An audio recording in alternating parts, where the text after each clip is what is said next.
नमस्कार, मैं अर्चना और आप देख रहे हैं हंगामा टाइम्स। हंगामा टाइम्स जिस तरह से आपको दिखाता है कि उत्तर प्रदेश की राजधानी लखनऊ में क्या खास हो रहा है, वहीं पर देश प्रदेश के खास मुद्दों को हम उठाते रहते हैं और देश प्रदेश के खास मुद्दों पे हम बात करते हैं आदर्श समाज पार्टी के राष्ट्रीय चंद्रपाल जी से। साथ में उनसे हम बात करते हैं देश की गतिविधियों पे। तो हाल ही में जो मामला चल रहा है राम चंदा चढ़ावा चोरी का, जिस तरह से 700 से पार हो गया है राम मंदिर के चढ़ावा चोरी को लेकर के, जहां पे ट्रस्ट के बहुत सारे लोग उसमें लिप्त पाए गए हैं। चंपत राय के ऊपर भी गंभीर आरोप लगे हैं, लेकिन चंपत राय को बचाने के लिए बहुत से लोग खड़े हो गए हैं। जहां पे एक तरफ संत समाज एक हो गया है, सभी अधिवक्ताओं ने किसी भी राम ट्रस्ट मंदिर में जितने भी ट्रस्टी हैं और जिनके ऊपर चोरी का इल्ज़ाम लगा है, उनका केस लेने से इनकार कर दिया है। जहां अधिवक्ता एक तरफ एक हो गए हैं और सारा संत समाज एक हो गया है, वहीं पे बीजेपी के बड़े बड़े नेता लीपापोती कर रहे हैं चंपत राय को बचाने के लिए। तो हमारे साथ में आदर्श समाज पार्टी के राष्ट्रीय अध्यक्ष चंद्रपाल जी हैं, तो उनसे हम बात करेंगे राम मंदिर चढ़ावा चोरी को लेकर के। तो सर, क्या कहना चाहेंगे, जिस तरह से दिन प्रतिदिन परतें खुलती चली जा रही हैं और कुछ ना कुछ चंपत राय को बचाने के लिए बीजेपी के बड़े बड़े दिग्गज नेताओं का स्पष्टीकरण सामने आ रहा है?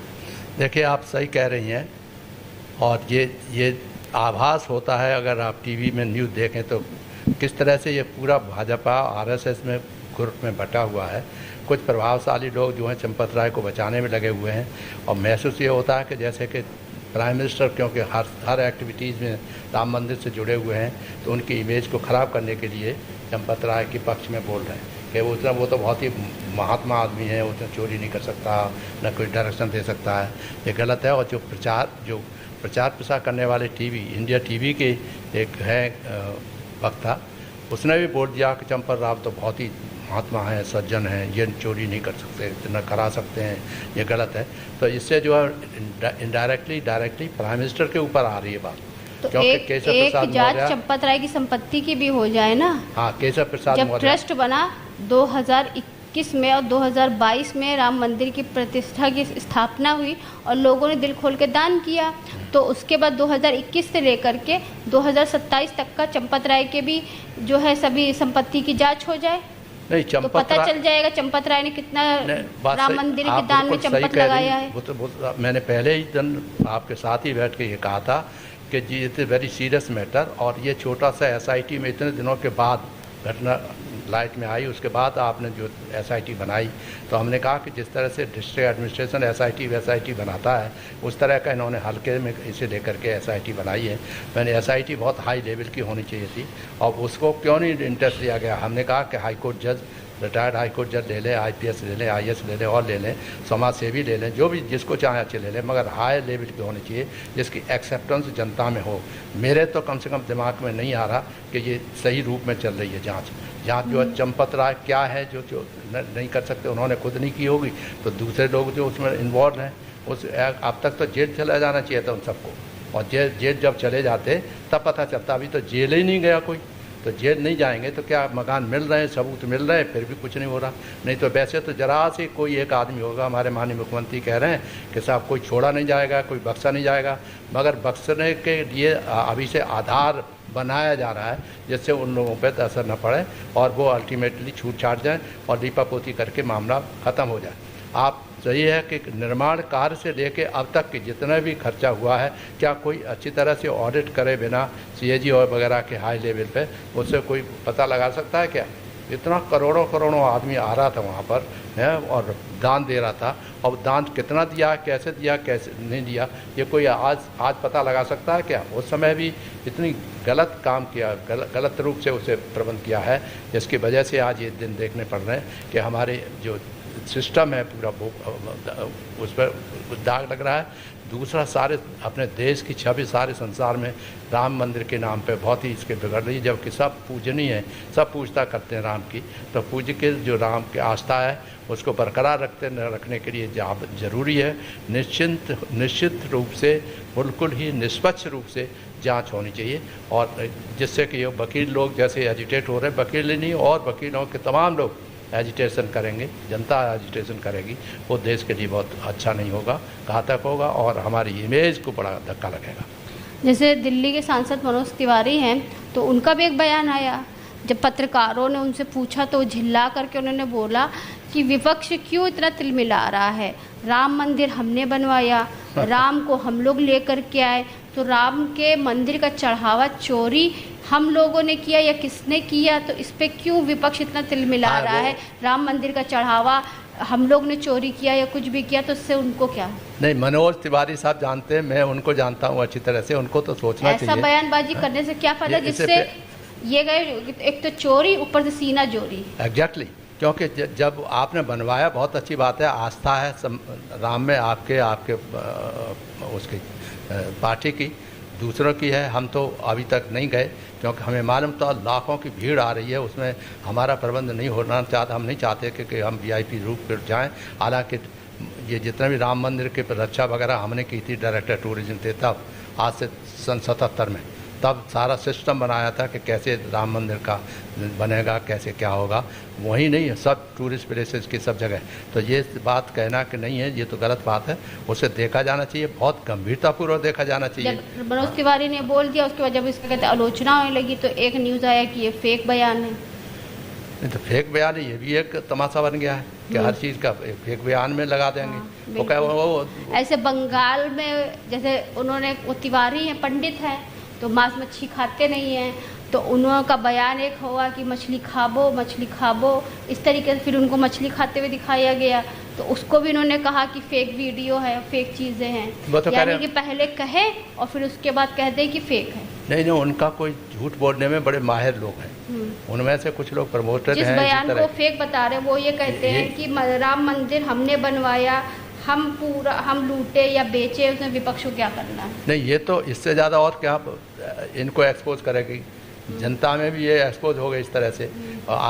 जनता पार्टी ये बोलने के बाद फिर भारतीय जनता पार्टी वो कहेगी कि हाँ, ये फंसे जो इस तरह की गलत स्टेटमेंट देना, और वो भी इनको तिवारी जैसे आदमी को, ये तो बड़े दुख की बात है, क्योंकि ये तो बहुत ही खराब बात है कि इतना सब पूरा अधिवक्ता समाज एक हो गया अयोध्या में। अधिवक्ता नहीं, अभी तो सारा देश एक हो जाएगा। सब अधिवक्ता समाज एक हो गया। उन्होंने कहा कि किसी भी राम ट्रस्टी के जिनका नाम दर्ज है, उनका कोई केस नहीं लड़ेगा। नहीं तो माननीय मुख्यमंत्री जी कहे ना, माननीय मुख्यमंत्री जी कहें कि ये सब होगा, मुख्यमंत्री के मुंह से सुनना चाहते हैं हम।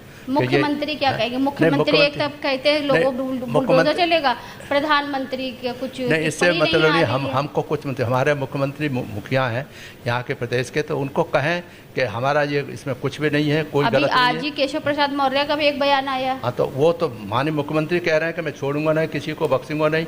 तो अगर बख्शेंगे नहीं, वो नहीं करेंगे, तो हम तो जो कहा था कि SIT हायर लेवल पे होनी चाहिए, जिससे इंटीग्रिटी अबाउट डाउट हो, जिसे मालूम नहीं पड़ा, कोई सोच नहीं पाए कि उन लोगों के बारे में कि इनकी इंटीग्रिटी डाउटफुल नहीं है। यहाँ पर इंटीग्रिटी डाउटफुल होते हुए भी लोग उनके सपोर्ट में लगे हुए हैं। और एक जो न्यूज़ चैनल चलाने वाले ये रजत शर्मा जी रोज़ाना बड़ी बड़ी बातें करते हैं, मगर इस मामले में आके बिल्कुल बोले नहीं हैं। एक अपने ये जो वहाँ के न्यूज़ चैनल पर चलाती बनाती हैं, बिहार, उसमें देखा उन्होंने भाषण दे दिया कि क्या है, वो तो ऐसे अच्छे हैं, इतने सज्जन हैं, ये हैं वो हैं। तो फिर चोरी चपाटी का उन पर नंबर कैसे आया, चोरी कैसे हुई, कैसे रुपये मिले उनके यहाँ, कैसे सामान मिला उनके यहाँ, कैसे और लोग पकड़े जाए? अभी तो पकड़े गए, नहीं तो अदरवाइज गरीब आदमी, वैसे आदमी जो होते हैं, पुलिस पकड़ते मार लगाती है, ठीक सब पकड़ जाते हैं, कबूल देते हैं कि हाँ हमने किया। अब यहाँ तो सब पूजनीय है, जब पूजनीय है तो होता रहे, कोई उनको तो पूछ नहीं सकता कुछ। अब शुरू हुआ जब हल्ला गुल्ला होने लगा है, तब शुरू हुआ गंभीरतापूर्वक। और हम तो इस बात को छोड़ेंगे नहीं, क्योंकि हमारी पार्टी आर्य समाज पार्टी तो भगवान राम के उस पर और भगवान बुद्ध के उनके आधार पर बनी है, और राजनीतिक अपराधीकरण, भ्रष्टाचार उसी के पीछे है। हमने तो पद ऊंचे छोड़ दिए सिर्फ शरीर के भ्रष्टाचार कंट्रोल करना है। भ्रष्टाचार कैसे कंट्रोल होगा जब राम के भक्त ही भ्रष्टाचार में लिप्त हो रहे हैं, और फिर उन्हीं को ऊपर जब कोई बात आती है तो कहते हैं कि नहीं वो तो बहुत पाक साफ है, वो भ्रष्ट नहीं है। हम कह रहे हैं अब जैसे अभी आज ही खबर आई है कि राम मंदिर चढ़ावा चोरी पर RSS का पहला बयान सामने आया है कि भक्तों की भावनाओं को ठेस पहुंची है। राम मंदिर चढ़ावा चोरी के जितने भी दोषी हैं उनको सख्त सजा मिलनी चाहिए, उनको छोड़ना नहीं चाहिए। इस पर क्या कहेंगे आप? नहीं तो इनमें से कुछ लोग हैं, ये बहुत ही होशियार लोग हैं, कुछ लोग कहेंगे कि साहब ऐसे हैं, इनको छोड़ना नहीं चाहिए। कुछ लोग कह अरे वो तो बहुत ही अच्छे रहे हैं, भले आदमी हैं, देश के कर्णधार रहे हैं, अभी भी राज उनका है, सब जगह चला रहे हैं, सारी जनता के लिए हैं, गरीबों के लिए हैं। और हमारे जो शासन है, हमारे जो साथी लोग हैं, वो सब दिखाएंगे MSME के अंतर्गत ये बढ़िया बढ़िया काम किया। वो चंदपाल ने सेक्रेटरी तब इंट्रोड्यूस किए थे, वो आज उसको दिखाए जा रहे हैं कि साहब बहुत अच्छा काम हो रहा है, MSME का ये होना चाहिए, वो होना चाहिए। तो ये सब ठीक है, बहुत अच्छा है, करिए आप, दिखाइए। मगर ये जहाँ देश की अस्मिता का प्रश्न उठ रहा है, जहाँ उनके उसके ऊपर सवाल उठाए जा रहे हैं कि हमारा स्टेट में ऐसा ऐसा होता है, प्राइम मिनिस्टर के उसमें क्षेत्र में ऐसा होता है, तो जहाँ प्राइम मिनिस्टर इतनी बार आए हों, क्या इतना डर नहीं लोगों को कि प्राइम मिनिस्टर साहब आए हैं इतनी बार, उनका नाम घसीटेंगे लोग, ये क्यों ये हो रहा है? तो वो जो उनको बचाने के प्रयास में उनके ऊपर इमेज और उनकी खराब करने में लगे हुए लोग। तो तरह तरह के बयान सुनने को मिल रहे हैं, किस तरह से जो है, इस पर आप क्या कहना चाहेंगे? एक तो 700 के पार चली गई राम चढ़ावा चोरी की, ऊपर से जो है प्रधानमंत्री का कोई बयान अभी तक नहीं आया। वही तो मैं कह रहा हूँ, इसीलिए मैं इशारा कर रहा हूँ माननीय प्रधानमंत्री की तरफ कि आपके जो कुछ ही साथी लोग हैं जो इसमें ड्रैग करके आपका नाम बदनाम करने में लगे हुए हैं। आप समझ रहे हैं कि वो आपके बहुत अच्छे चेले हैं, मगर वो अच्छे चेले नहीं, अच्छा नहीं काम कर रहे हैं, वो नुकसान कर रहे हैं आपके व्यक्तित्व को, आपके ईमानदारी को, उसकी राम मंदिर की आस्था को। क्योंकि राम मंदिर जब आपके रास्ता कहते थे, आप तो सांस्कृतिक और उसके हमेशा धर्म की बात करते थे, तो फिर ऐसे कैसे हो गया? जो हो गया, जिन्होंने किया है वो इसका मतलब धार्मिक आदमी नहीं थे।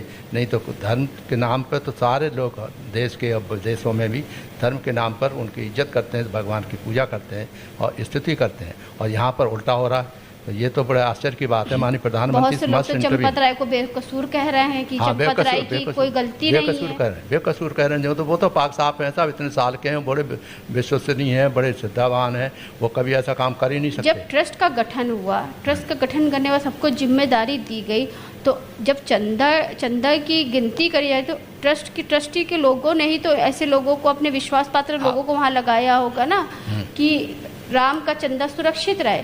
जब राम मंदिर में राम का चंदा सुरक्षित नहीं है तो उत्तर प्रदेश में आम जनता की क्या सुरक्षा है? सुरक्षा तो आप देखते हैं रोज़ाना कुछ न कुछ ऐसी जगह है जहाँ पर बिना कारण ही किसी के मर्डर हो जाता है, रेप हो जाता है, और दुनिया भर के महिलाओं के साथ अन्याय अत्याचार होते हैं।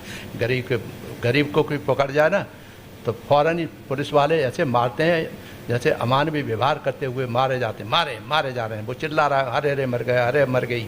बाल पकड़ के लेडीज़ के दोनों तरफ से 2 पुलिस वाले मैंने देखा है टीवी पे, दोनों बाल पकड़ के खींच रहे हैं और बेचारी चिल्ला रही है। तो ये तो एक तरफ तो ये है, दूसरी तरफ यह है कि बड़े बड़े नक्कड़ लाट साहब और नक्कबाज और बड़े ऊंचे पद वाले लोग, वही तो हम कह रहे हैं ना। आराम से आप देश के प्रधानमंत्री नरेंद्र मोदी हैं।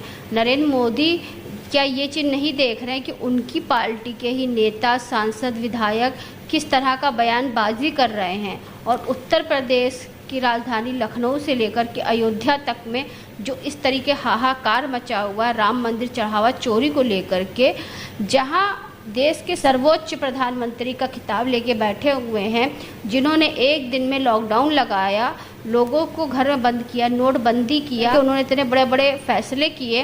इतने बड़े फैसले करने के बाद में क्या एक राम मंदिर चढ़ावा चोरी का वो फैसला नहीं कर पा रहे हैं? वो चाहे तो अभी पूरा मामला सॉल्व हो जाए। उनके इमेज खराब कर रहे हैं उन्हीं के जो चाहते लोग हैं, उन्हीं के प्रशंसक लोगों में तो देखता रहता हूँ टीवी में। और इतना बड़ा भ्रष्टाचार है, इतिहास में सबसे बड़ा भ्रष्टाचार, और वो भी राम मंदिर चढ़ावा चोरी को। औरंगजेब ने मंदिरों को लूटा, या हिंदुओं ने राम मंदिर को ही लूट लिया। एग्जैक्टली, तो उनको महसूस होना चाहिए। अब तो दूसरी जाति के और दूसरे धर्म के लोगों का मुंह खुल गया है ना। पहले तो हम लोग कह सकते थे कि मंदिरों को लूटने वाला औरंगजेब है, अब तो मुस्लिम धर्म के लोग कहेंगे हिंदुओं का मंदिर लूटने वाले ही तो हिंदू हैं। तो कहना शुरू कर दिया उन्होंने। अभी तो डर के बारे नहीं कहते बेचारे, मगर ये वास्तविकता है कि हर जात का, हर धर्म का बात करेगा। जो धर्म के ठेकेदार बनते हैं वही चोर निकले। और इसलिए माननीय प्रधानमंत्री से मैं तो रिक्वेस्ट करना चाहूँगा, मैं उनको जानता हूँ, वो मुझे अच्छी तरह जानते हैं, मेरे चरित्र को जानते हैं, मेरे कार्य को जानते हैं। मैं तो बड़ा स्पष्ट रूप से कहूँगा मान्यवर, आज हर हिंदू इमेज खराब करे और हर राम भक्त आक्रोश में है, लेकिन इस सरकार के डर की वजह से कुछ नहीं बोल पा रहा है। वो नहीं कर पा रहे हैं, तो ये नुकसान प्रधानमंत्री जी की छवि का हो रहा है। ये लोग जो बोलने वाले हैं ये तो सब वो हैं। तो प्रधानमंत्री जी से क्या अपील करना चाहेंगे आप? हम प्रधानमंत्री से कहना चाहेंगे, इसमें हाई लेवल की वो कह रहे हैं दोबारा SIT बनेगी, तो बड़ी सी अच्छी सी SIT बनाएं जिसमें प्राइम मिनिस्टर के जो खास में उनको रखना चाहे रखें, मगर इंटीग्रिटी बहुत अबव डाउट हो, जो धर्म के नाम पर झगड़ा कराने वाला न हो करके इनको जो एक धर्म ही केवल बने हुए हैं और राज्य उनका, देश उनका, ऐसे भावना फैलाते हैं। डॉक्टर अम्बेडकर साहब के वो ख़त्म करो और संविधान ख़त्म करो, ऐसे लोगों को निकालिए, ढूंढिए। और ऐसे लोग आपकी इमेज आज ख़राब कर रहे हैं, क्योंकि आप प्रशंसक हैं, प्रशंसा करते हैं, दिल से करते हैं तो, और न करते हो तो। मगर मैं जानता हूं कि आप डॉक्टर अम्बेडकर की बहुत इज्जत करते दिखाई देते हैं, मगर कुछ लोग गाली देते हैं, सब कुछ होते हैं, मगर ये कभी बोलते नहीं उनको। इन जनरल वहाँ मीटिंग्स में कह आएंगे, मगर मैंने नहीं सुना कि वो उस तरह से अलग से करें। और उन लोगों को जिन्होंने जो बाबा साहब की इमेज ख़राब करते हैं, जो राष्ट्रीय एकता अखंडता का प्रतीक है, उन लोगों के खिलाफ कार्रवाई कोई नहीं करता। मैं तो प्रधानमंत्री से अनुरोध करना चाहूँगा हाथ जोड़ के, क्योंकि उन्होंने जो इमेज बनाई है अपनी आध्यात्मिक क्षेत्र में और वैसे विकास के क्षेत्रों में, किसानों के उन्होंने ही उद्घाटन किया था। हाँ, सब चीज़ उन्हीं का है, उसमें पैसा भी, डायरेक्शन भी, सब कुछ प्लानिंग भी सब लगी है। तो अब उन्हीं के चेले चपाटे जो उल्टा सीधा बयान अपने स्वार्थी पॉलिटिकल स्वार्थ के लिए कि उनको टिकट मिल जाए, उनको मंत्री बन जाए, चीफ मिनिस्टर बना दिया जाए, वो हटा दिया जाए उनको, इन लोगों को आपसे ही मैं भी अब ये होने लगा है कि इस प्रकरण पर कुछ न कुछ बहुत सीरियस होगा, उलटफेर होगा। तो इस वजह से वो अपना करते चापलूसी करने में लग गए, क्योंकि निष्पक्षता की ज़रूरत है। सारा ग्रुप मिल करके पूरे देश के नवयुवकों को, वृद्धों को, महिलाओं को, सबको ये देख के चलना पड़ेगा कि हमारी छवि को कितना बड़ा नष्ट हुआ है, तो उस छवि को कैसे सुधारा जाए और कैसे रेस्टोर किया जाए। और वो रेस्टोर तभी होगा जब जनता के सामने जो चोर हैं वो उनके मुखड़े बिल्कुल साफ दिखाई देंगे। धन्यवाद। तो ये थे हमारे साथ में आदर्श समाज पार्टी के राष्ट्रीय अध्यक्ष चंद्रपाल जी, जो कि IAS ऑफिसर भी रह चुके और IPS ऑफिसर भी रह चुके हैं, जिन्होंने 43 साल अपनी सेवा दी है देश को। तो उनसे हमने बात करी राम मंदिर चढ़ावा चोरी का, जिस तरह से के दिन प्रतिदिन परत पे परत खुलती चली जा रही है और चंपत राय के पक्ष में बहुत से लोग उतर रहे हैं। सभी लोगों का कहना है चंपत राय ऐसा नहीं कर सकते, लेकिन जब ट्रस्ट बना और ट्रस्ट के लोगों को राम मंदिर की जिम्मेदारी सौंपी गई, चंदा चोरी हुआ, तो ट्रस्ट के सभी लोगों के ऊपर इसका नाम आएगा। और कोई जो बेगुनाह है, अगर वो बेगुनाह, उसने कुछ नहीं किया, तो हमारा कानून उसको सज़ा भी नहीं देगा। लेकिन जिन लोगों ने राम मंदिर चढ़ावा को भी नहीं छोड़ा और राम मंदिर में ही राम मंदिर का चढ़ावा चोरी किया, तो ऐसे लोगों को सख्त से सख्त सज़ा देनी चाहिए। और आदर्श समाज पार्टी के राष्ट्रीय अध्यक्ष ने प्रधानमंत्री नरेंद्र मोदी जी से भी अपील करी कि उनके द्वारा राम मंदिर का प्राण प्रतिष्ठान करके उनको वहां विराजमान किया गया था, उन्हीं के द्वारा इसका उद्घाटन हुआ था, शिलान्यास हुआ था, तो इस पे उन्हीं को हस्तक्षेप करना होगा। जिस तरह से उन्हीं के पार्टी के लोग इस तरह से बयानबाजी कर रहे हैं, जहाँ पे बीजेपी की पार्टी की छवि धूमिल हो रही है, तो अपनी पार्टी की छवि को धूमिल ना करें। और जिस तरह से राम राज की बात करते थे प्रधानमंत्री, तो राम राज को स्थापित करें, ये उनका बहुत बड़ा जिम्मेदारी है।